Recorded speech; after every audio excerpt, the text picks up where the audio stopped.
Hello, Anime VISOR here. And SiGNUM. Today I wanted to share my thoughts on an anime from the summer 2021 season that I enjoyed.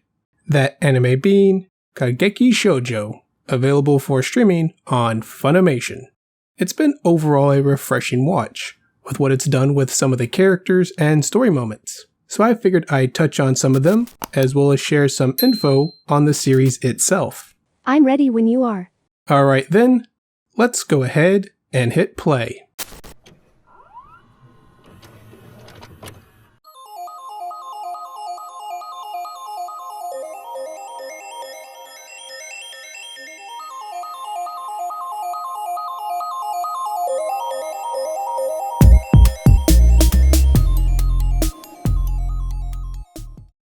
The curtain rises on the Koka School of Music and Theatrical Arts.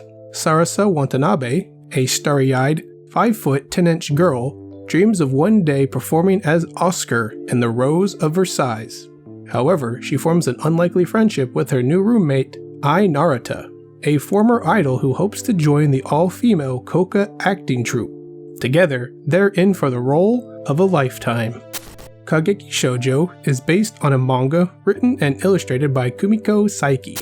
I haven't read the manga, so I don't know how faithful it is as an adaptation, but I have been enjoying the anime. First, I like the setting. Kageki Shojo takes place at an acting school where students train to hopefully join the all-female Koka acting troupe. Said troupe is modeled after the real-world Takarazuka Revue, which is an all-female musical theater troupe. If you're familiar with Revue's Starlight, it also used Takarazuka as a model. Anyway, Takarazuka puts on Broadway-style productions that adapt a variety of films, novels, manga, and Japanese folktales. One of their most well-known and popular productions is The Rose of Versailles, based on a shoujo manga series by Ryoko Ikeda. Side note, I've seen The Rose of Versailles anime and it's pretty good. If you like historical dramas like The Tudors or The Borgias, check it out. It's similar to those but follows Marie Antoinette and her royal guard, Oscar Françoise de Jarget, a woman raised as a boy by her father. I wanted to touch on that slightly because it is a point of contention with Sarasa's character.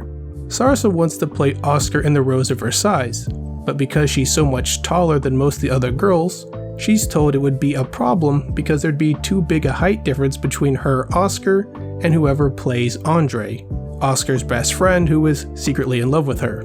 Despite what people say, Sarasa still presses on. She's a very good actress when she gets in the zone, and wants to keep getting better. Personality-wise, she's sort of your typical main character in a series like this.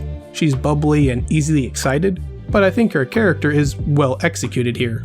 That's not an accidental spoiler for Oscar in The Rose of Versailles, is it? No, actually, but hopefully the viewers watching know enough history to know how things turned out for Marie Antoinette. Narata is the other main character here, and gets a lot of focus early on. Despite being the center of her idol group, basically the face of the group, she's kind of aloof, but she also developed a fear of men. Ai has a pretty tragic backstory related to her mother and how she was raised.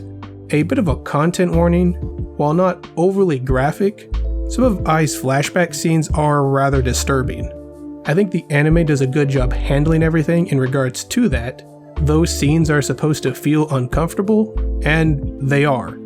Moving on to something more lighthearted regarding her character, is that we see the progress of her growing her hair out. She has a short haircut at the start of the anime. Around the midpoint it's gotten a little longer, and by the end of the anime it's gotten fairly long.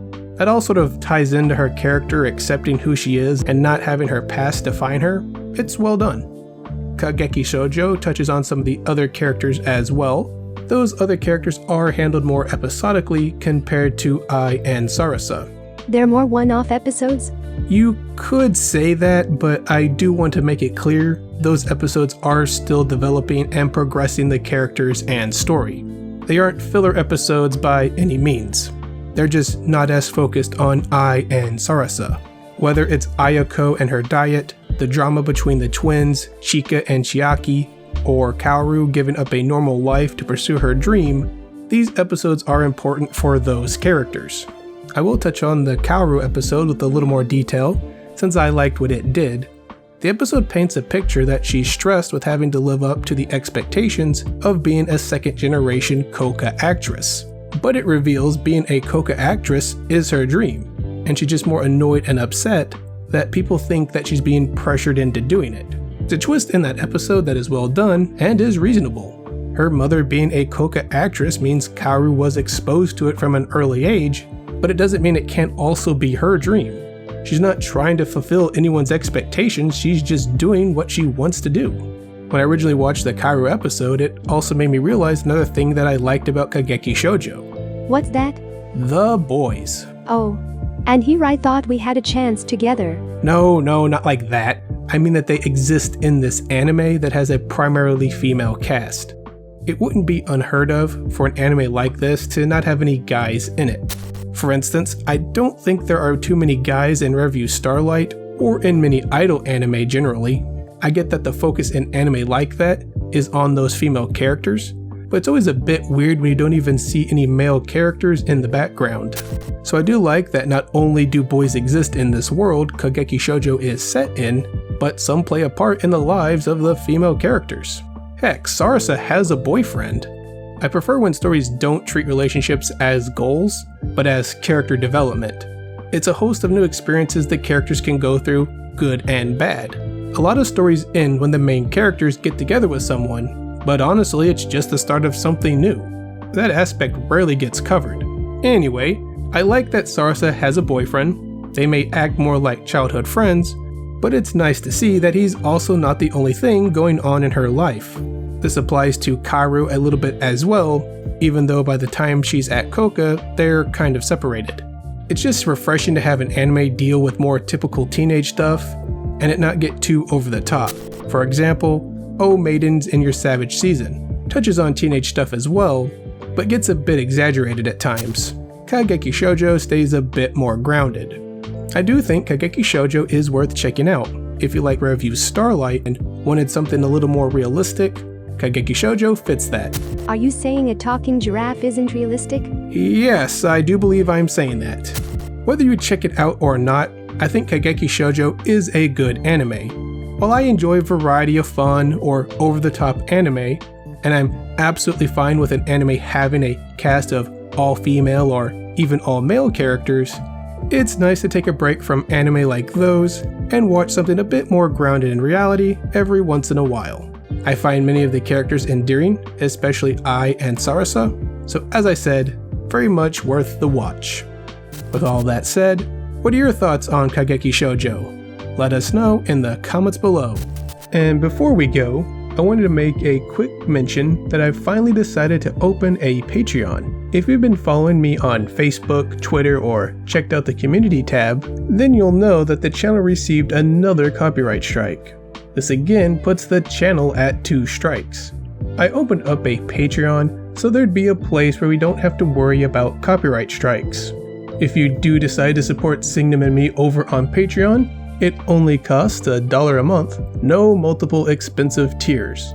It'll be ad-free over on Patreon, you'll get early access to videos, you'll also get the Patreon version of videos, basically the non-YouTube edit, and any other stuff we come up with. So head on over to Patreon if you want to support the channel, link down in the description.